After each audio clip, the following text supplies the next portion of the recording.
ఈ ఆపరేషన్ సింధూర్ అన్నది, తర్వాత వాట్ ఫాలోడ్ అన్నది. ఐ థింక్ ఈరోజే ఎవరితో మన టీం అందరితో మాట్లాడుతూ పర్లేదా ఈరోజు సక్సెస్ ఈవెంటు, కొంచెం సిచ్యువేషన్ సెన్సిటివ్గా ఉంది కదా అని అడిగినప్పుడు నాకు ఇమీడియట్గా అనిపించింది ఏంటంటే, ఇలాంటి అంటే వాళ్ళు సిచ్యువేషన్ సెన్సిటివ్ ఉండటం అంటే అవతల వాళ్ళు మనతో ఏదో మనకు ఒక ప్రాబ్లం క్రియేట్ చేయాలని ట్రై చేశారు.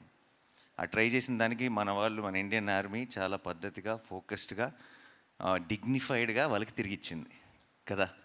అదొక అంటే వాళ్ళు చేసిన ఒక దానివల్ల ఒక ఇండియాలో ఒక పార్ట్లో ఒక సినిమా సక్సెస్ ఈవెంట్ క్యాన్సిల్ అయిందన్న సాటిస్ఫాక్షన్ కూడా వాళ్ళకి ఇవ్వకూడదు మనం.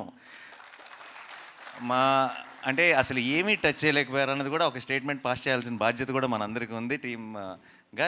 Let's celebrate, let's say our salute to the Indian army, Indian navy and you know అందరికీ ఆ ఫ్రంట్ లైన్స్లో ఉండి ఫైట్ చేస్తున్న వాళ్ళందరికీ మన ట్రిబ్యూట్, మనం రెస్పెక్ట్ పే చేసుకుందాం. అండ్ దిట్స్ ఆల్సో బ్రహ్మాండమైన ఒక ఆపర్చునిటీ అని చెప్పి ఈరోజు ఈవెంట్ని యాజ్ టీస్గా ప్లాన్ చేయడం జరిగింది, ముందు ప్లాన్ ప్రకారమే.